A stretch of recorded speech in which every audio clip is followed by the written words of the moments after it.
from a particular viewpoint, and the sort of cartoon vision of the miners' strike was about poor beleaguered miners and communities fighting for their survival, fighting for their very livelihoods and their communities and everything else, being beaten down by the violent police who were lackeys to Margaret Thatcher's government.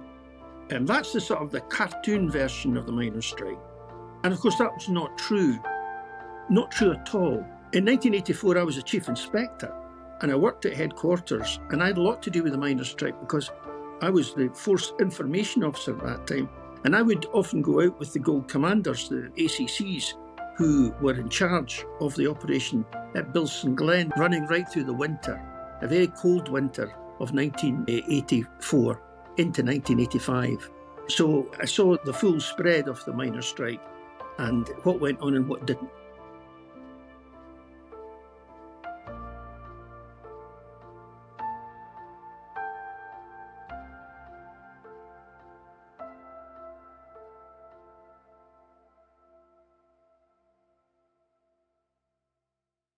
Hello, Tom. How are you? I'm well, Simon. I'm very well, thank you. How are you? I'm fantastic, Tom. As the sun shines on the righteous, and we've got a beautiful sunny day through here in Glasgow. How is it in the dark side? It's beautifully sunny here too. It must have spread from the west. We can only be thankful once again that we're close. Well, we're sharing people. Yes, that's right. Good. Tom, I've got a couple of questions in from overseas, from Australia, no less. 2 questions from a Jane Cameron on the east coast of Australia, on the Sunshine Coast there. The first one I'll reply to because it was about the ice cream wars in Glasgow. Yeah. And I don't have first-hand knowledge of it. I've got second-hand knowledge, and I'm going to do a wee bit of research for it, and we'll maybe get a guest on at some point to talk about it in more detail. You get anything about that for future reference? Yes, I do remember it. Ice cream wars went on for quite some time at a low level all over the country, actually. There were several ice cream vans that were well known to be dealing with or selling things that weren't ice cream, put it that way. So there was criminality involved in the ice cream business, and there was tough wars going on. But, of course, the big one in the ice cream wars was the fatal fire. And that was through in your neck of the woods. I'll let Jane know that we'll cover that in more detail in due course. The other one she asked was right up your street, and it was about more a general question. She did mention Lockerbie in her question, but the general question was, how on earth do you begin to administer something of that scale, a major inquiry of that scale, and have we learned the lessons over the years?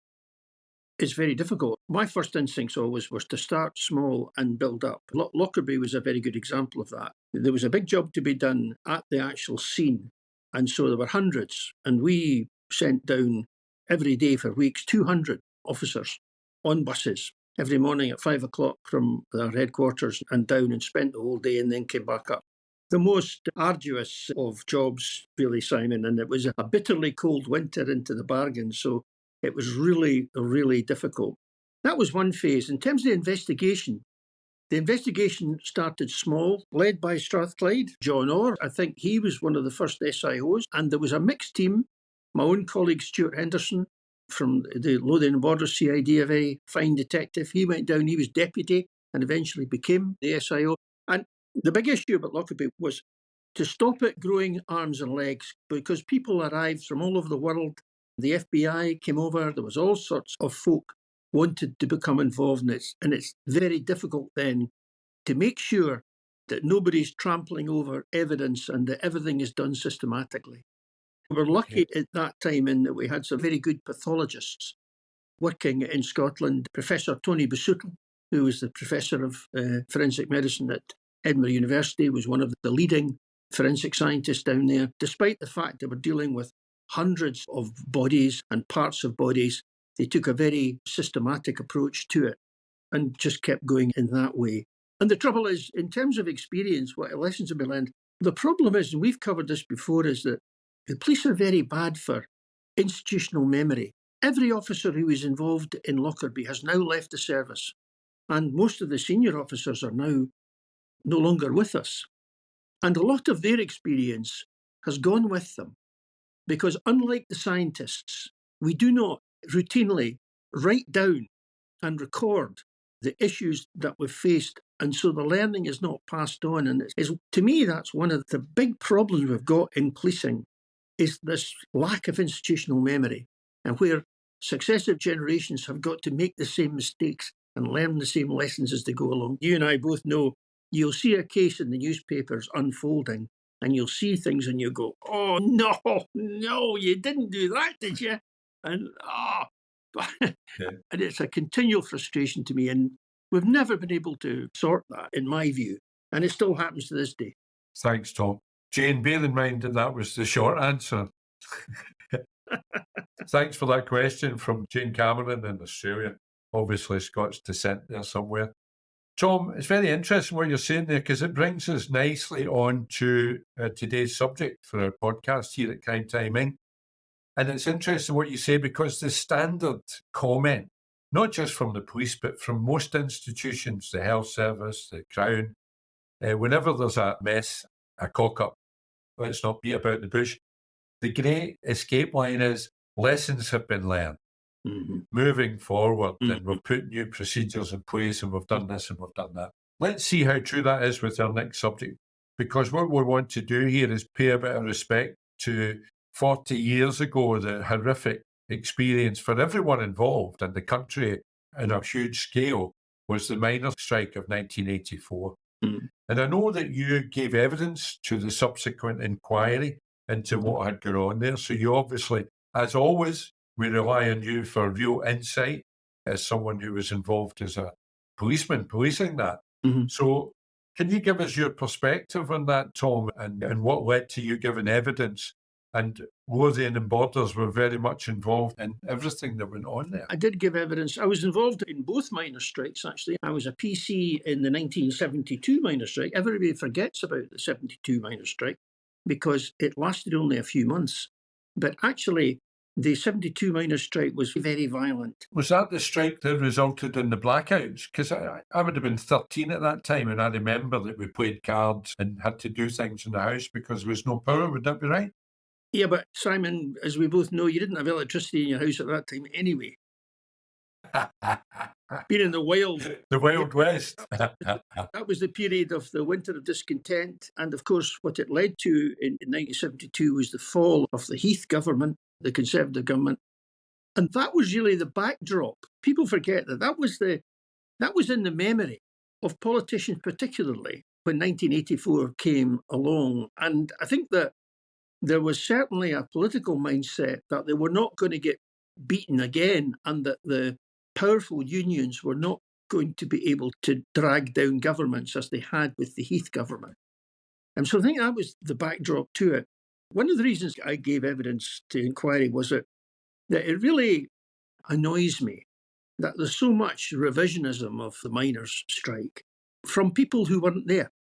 And the sort of cartoon vision of the miners' strike was about poor beleaguered miners and communities fighting for their survival, fighting for their very livelihoods and their communities and everything else, being beaten down by the violent police who were lackeys to Margaret Thatcher's government.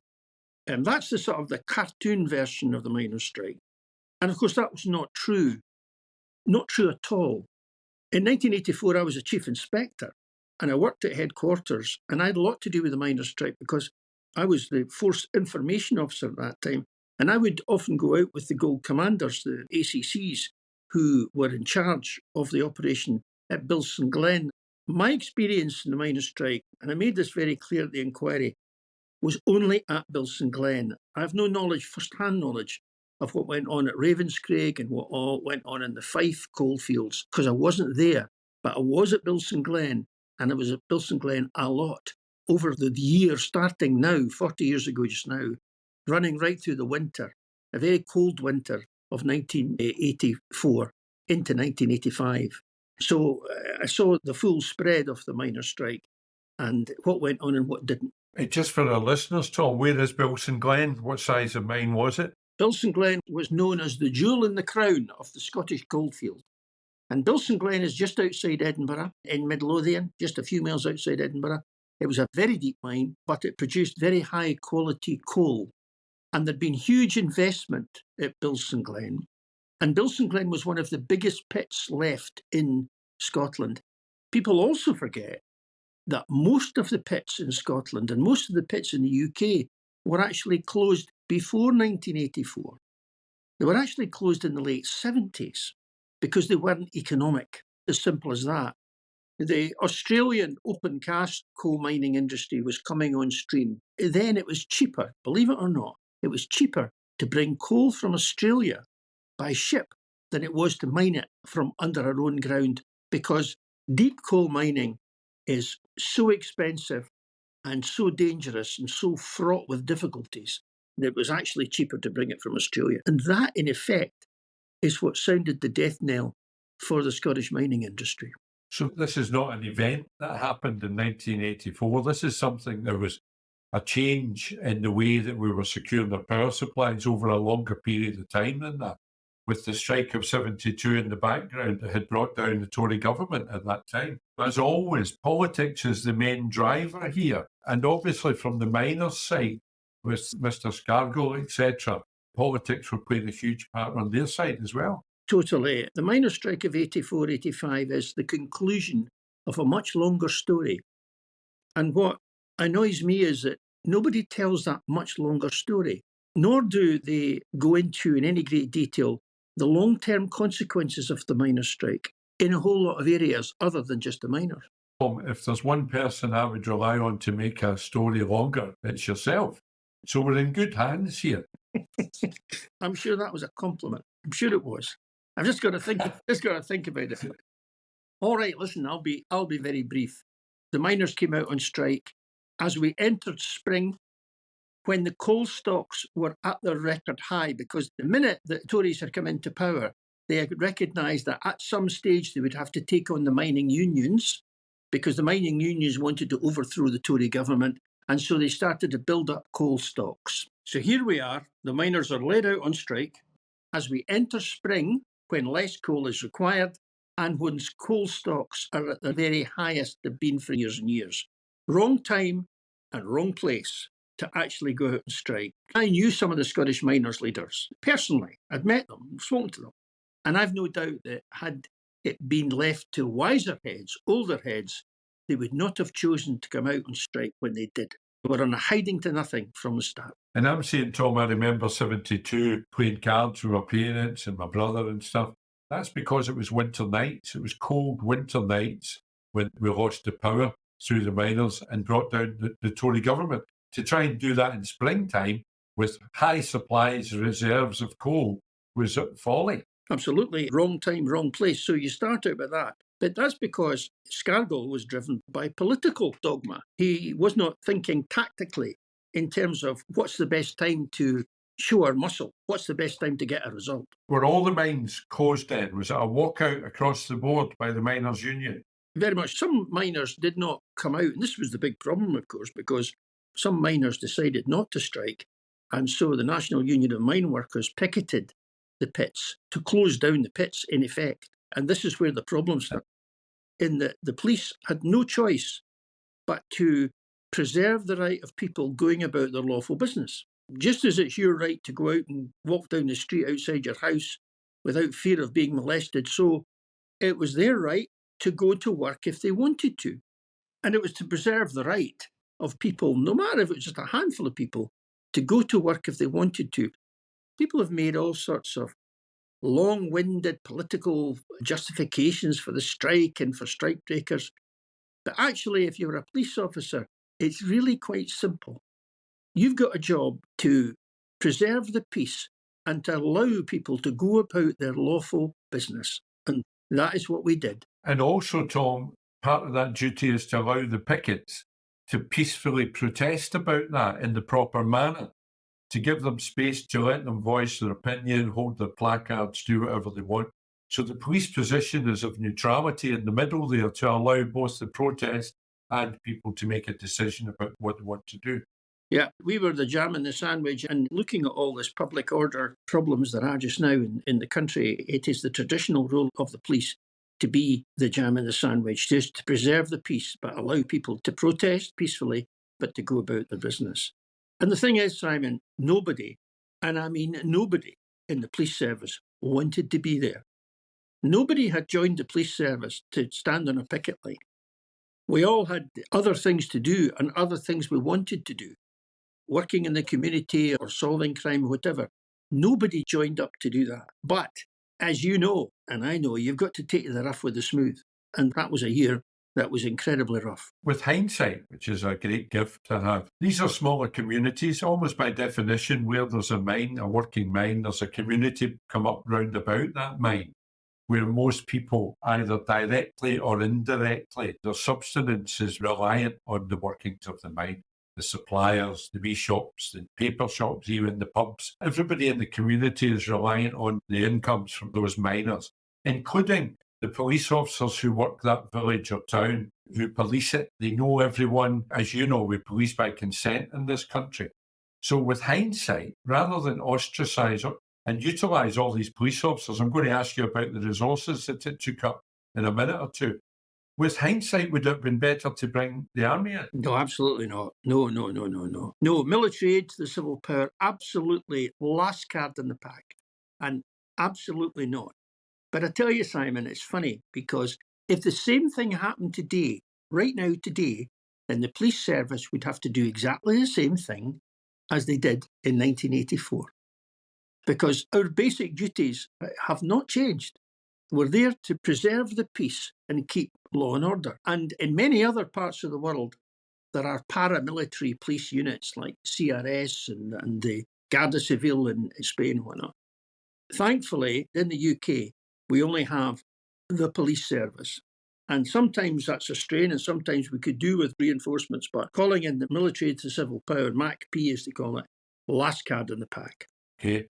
So we've got all these mines with pickets and people trying to go to work to make a living. How much resources did that take up for the police forces at that time, Tom? Well, the funny thing is that while all the mines went on strike, actually very, very few of the mines were picketed. And they were picketed, it was almost like a performance, like a set piece. Now, Ravenscraig, through in your neck of the woods, was always picketed. Yeah. There was one or two pits like at Comrie in central Scotland and Bilston Glen. But Bilston Glen was picketed because it was the jewel in the crown. It was a hugely productive pit. And that's the reason it was chosen as a set piece. And of course, that was all done for the media and for all the rest of it. But daily, for a year, it started quietly in the spring. There was only a couple of dozen pickets there, a couple of dozen police officers. As it got to the summer and into the autumn, then the winter of 84, then it became much, much bigger and much more violent, because I think the mining unions realised that they were losing and they had to up the game.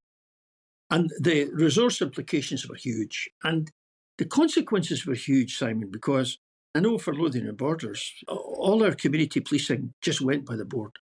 And our community officers, everybody was on 12-hour shifts. So half the team was away policing the mining strike. And those that were left were running about like blue-arse flies, excuse my French, to try and cover. But community policing just wasn't there. And of course, as we've discussed before, 1984, that was when heroin was at its peak, absolutely at its peak.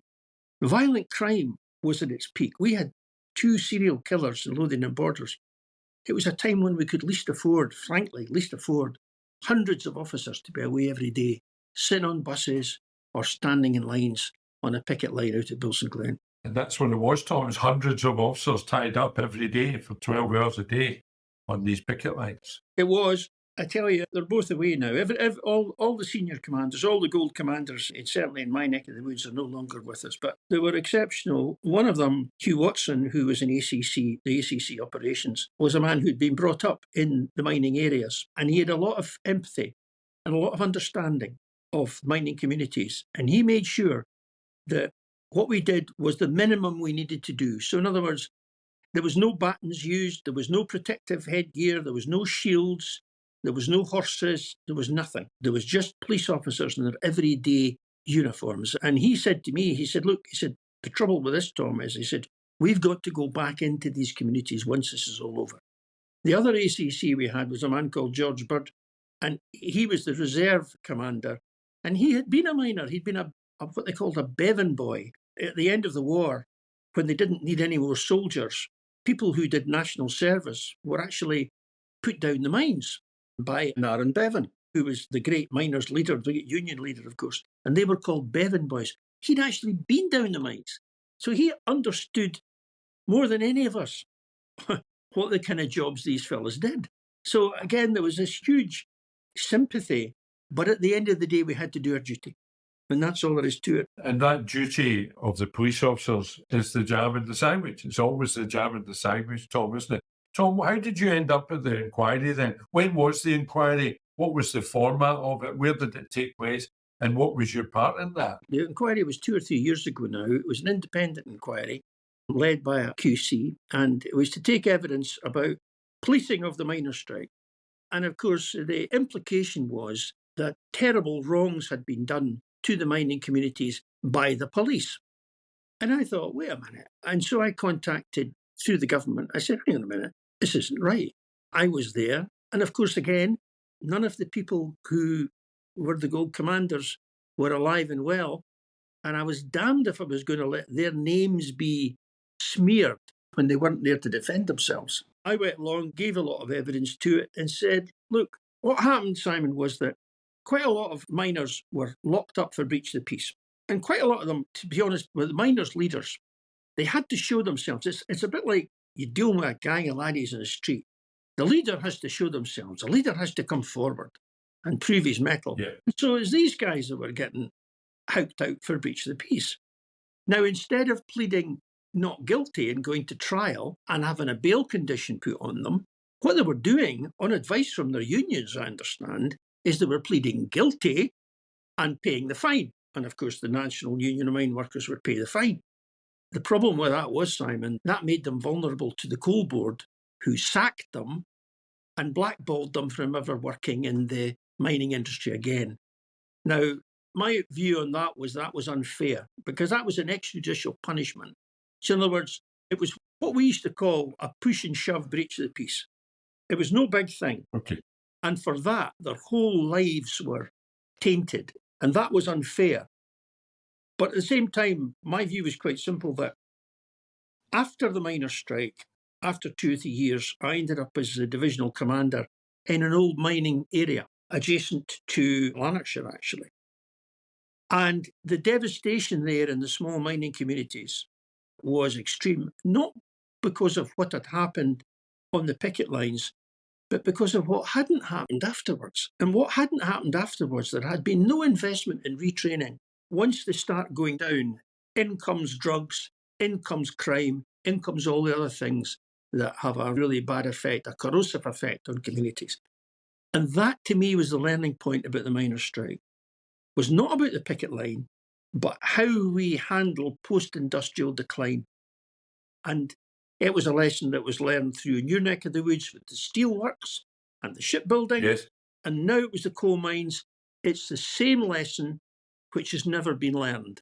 And now, as we go post-carbon and the oil industry reduces and shrinks over time, we will be faced with the same issue. And I just hope they make a better job of it than they did before. And this is, by the way, political parties of all stripes. We're talking about areas where there was a strong and consistent Labour representative. We're talking about Tory governments. We're talking about Tony Blair's Labour government, which was in for 10 years.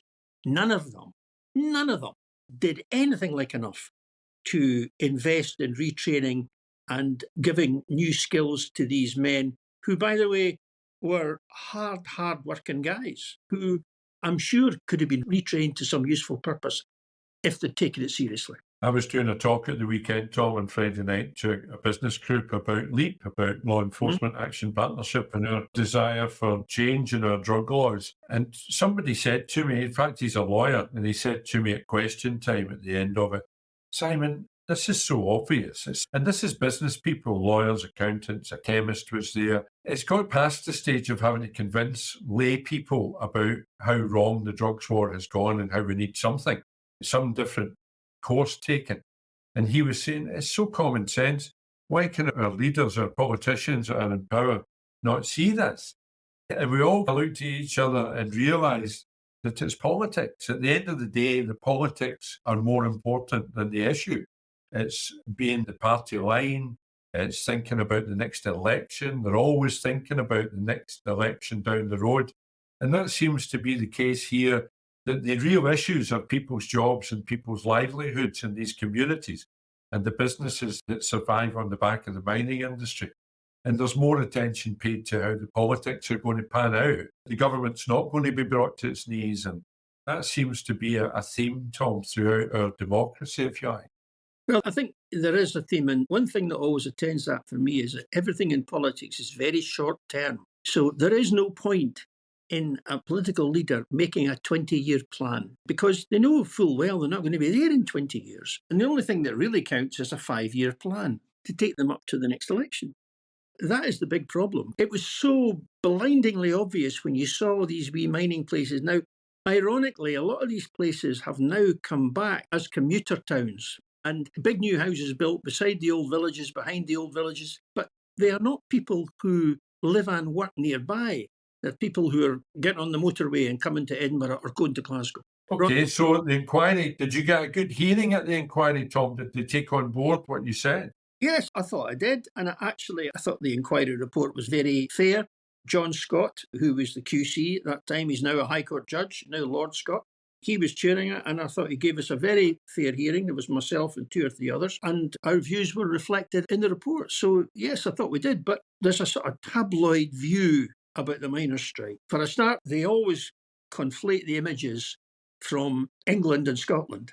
So you'll see a piece on the news about the miners' strike on the Scottish News, and there'll be pictures of English policemen charging miners on horses with long batons. That never happened in Scotland, ever. I don't really have an objection to that, except for the fact that it misses the point.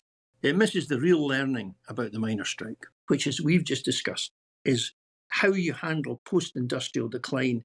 You've got a skilled workforce there, as you had with shipbuilding and steelworking. You've got a skilled workforce there, and if you do not utilise them, these skills will disappear over a very short period of time. And that's what happened with shipbuilding. It's what happened in the steel industry, and it's what happened in the coal mining industry. Very interesting, Tom. And also the point you make about and it's what we do here at Crime Time Inc. We're trying to get away from the headlines, what people's common perception is of these incidents and these court cases, because the common perception generally goes along with the media of the day. I'm thinking Bible John, I'm thinking the World's End Murders, all of these things we're trying to get underneath and get to the real hub of it. And I think that's what you're helping us to do here with the miners' strike. Something that does come to mind, you mentioned breach of peace. Do you think there are agitators that latch into these?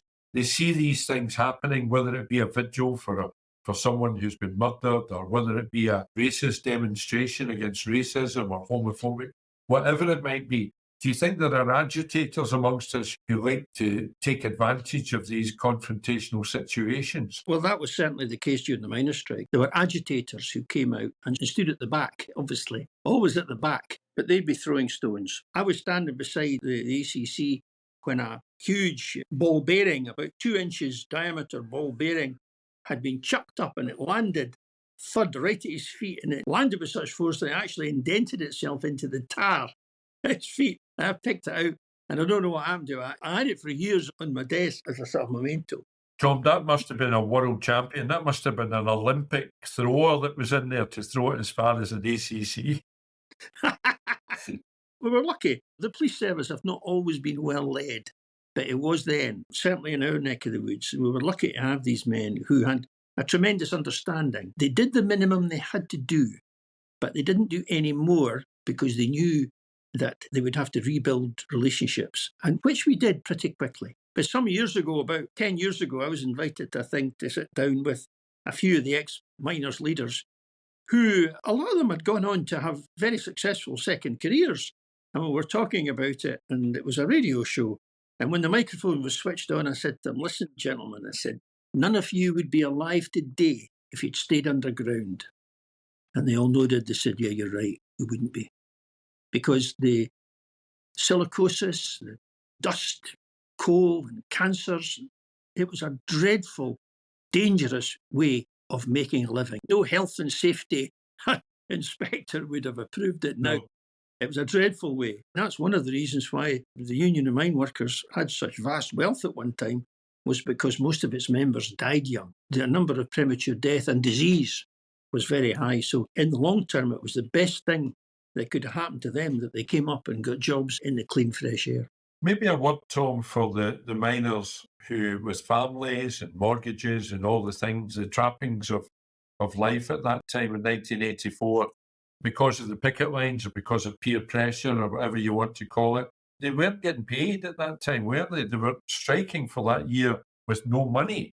There must have been some hardship caused in these communities as well. Terrible hardship, and the miners' welfare did a super job. They got a lot of food and clothing given to them, in fairness to them, but it was a dreadfully hard time, and our hearts went out to a lot of the people on the picket lines who were decent, honest folk who we knew. We had officers who were on the picket line who had relatives on the other side of the line, who lived in mining areas, who had a lot of sympathy with what was going on. But at the end of the day, if you swear an oath and you put a police uniform on, you've got a job to do. And we were there to protect the rights of people who wanted to go to their work. And that's all there was to it, really, Simon. It was that simple. In my experience, and now I don't know what happened down south, I wasn't there, and I wasn't at Ravenscraig either, but I know from the point of view of Bilston Glen and what happened through the east, we tried to do it with the minimum possible violence or disruption, but it was devastating to these mining communities, particularly because they were just left to rot afterwards for decades. And that was a tragedy, an absolute tragedy. Tom, what about Bilston Glen? Is there anything going on there now? Has it been reused? In a supreme irony, one of Police Scotland's, the old Lothian Borders, one of Police Scotland's now command and control centres is built right on top of the Bilston Glen pit. Okay. That kind of brings us full circle, doesn't it, with that? Thanks very much for doing that, Tom. That was a fantastic insight. Is there anything we've missed out there about your evidence to the inquiry? Or there is a constant misunderstanding about how the police and the courts work. I found myself having to explain, look, the police present evidence to the Procurator Fiscal, who decides to put it to court or not, if there's sufficiency of evidence, and then the court decide on the sentence. It's not the police who decide to fine someone or punish them. There is an independent system of checks and balances. There's this quaint notion that somehow the police and the Procurator Fiscal work hand in glove. I can assure you it's not true. And in many occasions I wish it had been true, but it's not true. Yes. And so you had all of these things, but it wasn't the criminal justice system that did terrible damage to these miners. It was the coal board thereafter, their employers, who deployed, to me, grossly unfair extrajudicial punishment by sacking them for a very, very minor offence and then blackballing them from the industry. So that even when the miners went back in 1985, the men who had been arrested for very, very minor offences, they were denied in the industry that they knew best. It was an enormously punitive punishment, completely disproportionate. When I went up to one of the public meetings at one of the pits, I was the only policeman there, and this wee guy came up to me afterwards. I felt heart sorry for him. He said, I was done for breach of the peace. He said, and the police were very good to me, no problem. But he said, for 20 years afterwards, he said, all my family used to go to Florida on holiday. And he said, and I always avoided it. I thought that I'd be barred entry. And it's absolutely tragic. A lovely guy. And I said, I don't think it would have mattered, but of course he didn't know that. Of course, you're talking right up my street here with drugs law, because a lot of people have been ostracised and victimised because of minor drug offences over the years as well, and unable to travel, restricted in lots of ways. Tom, that's a great insight into the old miners' strike that some of us remember very well. Thanks for doing that, the miners' strike. And I know that has instigated a lot of interest across social media, on YouTube, etc., that topic, which is fascinating, and I'm sure we'll return to it in the future. Tom, this is a bittersweet moment, I suppose, because Season 1 of Crime Time Inc. is drawing to a close. Bittersweet because I'm looking forward to our last episode of the season, when we're going to discuss what we've done to date, some of the stories that we've told.